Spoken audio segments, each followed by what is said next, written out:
We're going to take a few moments to look through an example of a positive behavior support plan and an example of a behavior intervention plan or a behavior intervention chart. You'll notice between these two that the positive behavior support plan is more like a written out narrative that highlights general antecedent modifications, so things in general that we might do to prevent the learner from engaging in this challenging behavior. It has a reinforcement schedule and meaning how and when we're going to deliver reinforcement to the learner. It has an operational definition for each of the concerning behaviors that are targeted for decrease. And then it has some client-specific antecedent modifications, client-specific replacement behavior, and client-specific consequences in response to the concerning behavior. Now compare that with our behavior chart, and we're looking at more of a layout, a quick view layout of the things that were mentioned in that narrative. And this is often what a behavior technician will have access to. In some treatment rooms, you might see the learner's behavior intervention chart or BIP, behavior BIP. It might pop up on their wall. The BCBA might choose to laminate it and place it on the wall, so for a quick view. And then these details also live within your Central Reach client sessions, and we would look at that in a few minutes here as well. So let's start back over here at this narrative section. And we are looking at the positive behavior support plan for hand biting. Now, let's scroll down first and get an idea of what hand biting is and what does that look like and what does that mean for the client. So in this case, the operational definition for hand biting is any instance where the client forcefully closes his mouth onto his hand, which may or may not leave a visible mark. So we've got a definition here that gives us a pretty good idea of what that would look like and what are the outcomes of that may or may not leave a mark. So this is a potentially harmful behavior that we're looking to address with this client. An example of the hand biting is that the staff removed preferred item for the client and he bites on his hand when it's removed. A non-example is the client is eating a snack and puts his hand in his mouth in order to take a bite or lick his fingers of excess food. So let's look at those two examples and non-examples. What's nice about these is that they're very closely related, and in both instances, a hand bite could occur. But the difference is that we would want the technician to record data on this instance of hand biting. Something gets removed from the client and he puts the hand in his mouth and bites down with force. That's different than we don't want the behavior technician to record data on this instance because the client is simply eating and he just happens to put his hand or finger in his mouth and he bites down. Now we can look at the measurement type, and this is very important, of course, because you need to know how am I measuring this behavior. In this case, we are looking at frequency, so a number of times that it's occurring. The onset of the behavior is when it starts. So when exactly do I record an instance of this hand biting behavior? And in this client, it's as soon as the hand goes into his mouth. The offset is when do I stop recording instances of behavior for this client? And the answer is as soon as he removes the hand from his mouth. Now, this might vary. Another learner, the offset might simply be it's in there and you're going to record a single instance, and it might just actually stay in there. But in this case, for the learner, he seemed to have taken it out. So he'd pull his hand, bit down, pull his hand out, and so that's your offset. That's when the behavior ends. Now, this client had a functional analysis. His BCBA performed functional analysis conditions with him, which I'm not going to get into too much detail right now. We've talked about that already in a few client examples. But what happened was we have this result that came out of the functional analysis, and we were able to identify antecedents. So these are environmental manipulations that we're going to do before the behavior occurs. We're going to try the multiple schedule reinforcement, which was a specific protocol that was put into place for this client. And it's a matter of running this tolerance program with him throughout his session. There are some other important notes here for this client in antecedent modification was to conduct some informal preference assessments throughout the center, provide choice options, and establish strong, potent reinforcers and things that he would really want to work for and be motivated for. There's some other do's and don'ts associated with these antecedent strategies, such as don't remove an item if the chewy is not in his mouth. So this client received a chewy for mouthing behavior, and don't remove the item if he doesn't have the chewy already, meaning the chewy could serve the purpose of providing him with something to bite on. If something were removed and that tends to evoke the biting behavior, then he has this chewy to bite on instead of his hand. It's really to keep his hands safe, so that's a proactive strategy.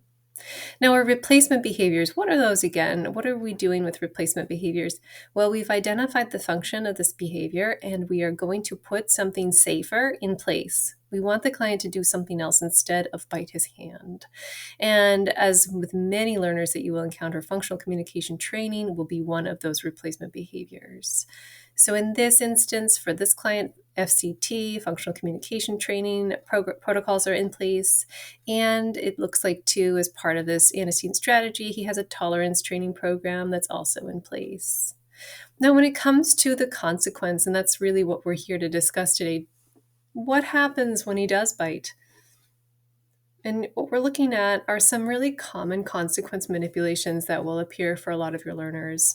Avoiding providing access to desired items is an important one. If we provide him with an alternative, like let's say he bites down on his hand and we give him then a delicious snack, immediately after he bites his hand, then we might end up reinforcing and making that biting behavior stronger. What we can do too is provide differential reinforcement. So when he is, basically we're catching him being good. So when he is engaging in pro-social behaviors and he is potentially he removes the item, he removes his hand from his mouth and he goes and engages in something else, we're going to give him a lot of praise and access to reinforcing items. Or potentially he requests his chewy. We're going to provide him immediate access to his chewy and differentially reinforce. And then the other piece here, which really goes along with the replacement behaviors and antecedent strategies, they all align pretty closely. And that is the consistency in running his tolerance training protocol. So this is our narrative BSP. You're welcome to look through this with your clients. You'd have to ask your BCBA for information on how to contact this. But let's look over here now. This is a different learner.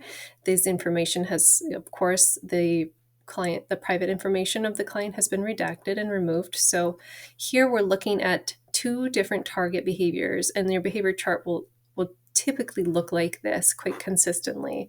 You'll have your target behavior here, which in this case for the client is low intensity or low magnitude head banging. So we'll talk about that in a second.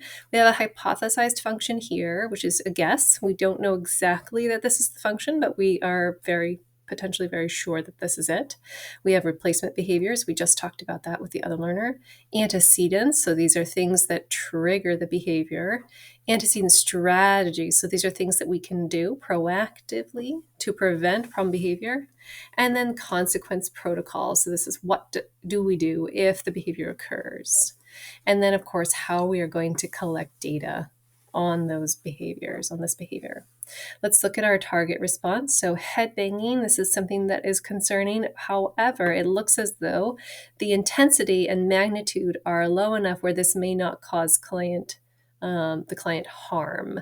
So let's read the definition. Contacts head to any surface without accelerative force. So I would imagine this to be, when I read this definition, a light head bang, where maybe he's just bumping his head against the wall or her head against the wall. So this is potentially could escalate into something more significant. So it's an important thing to track, but it may not be a very dangerous behavior that would require physical management, for example, to keep the client safe. And here we have a little bit more of an elaboration. May resemble tapping or pressing the head to item and may not produce an audible sound. This is a great definition because it gives us a lot to work with, and it tells us really what would the behavior look like and what effect does the behavior have on the environment. And then our onset and offset, which we talked about before, occurrences are separated by 10 seconds of non-occurrence. So once the behavior starts and he's engaging in it, that's one instance. And if he stops for 10 seconds and then restarts doing it again, those are 2 instances of the behavior.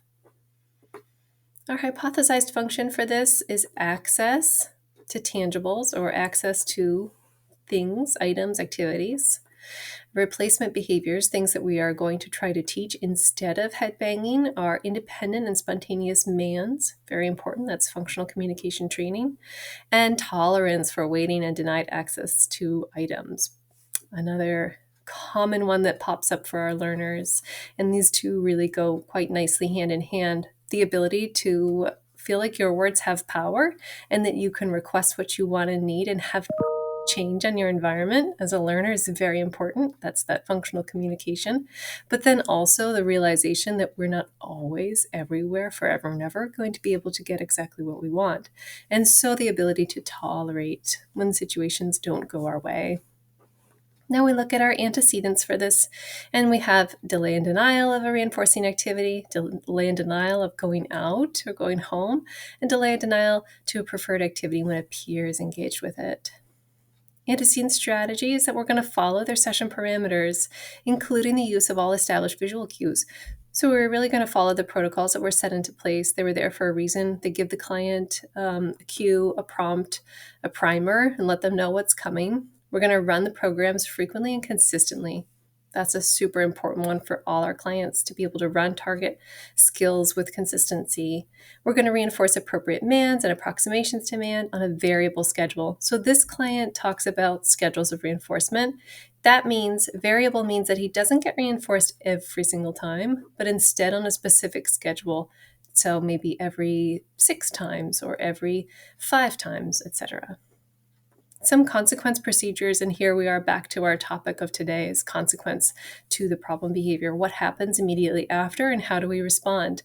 Chances are it doesn't say it in this particular one, but is a very good chance that we would not want to, as a general consequence procedure, talk about or provide attention to this headbanging.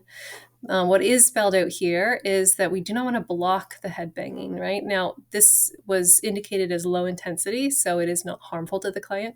Of course, it would be different, potentially requiring some other physical management if it were harmful. Move, orient away from the mandated item if possible. So when he can't have something that he wants, orienting away from it could help.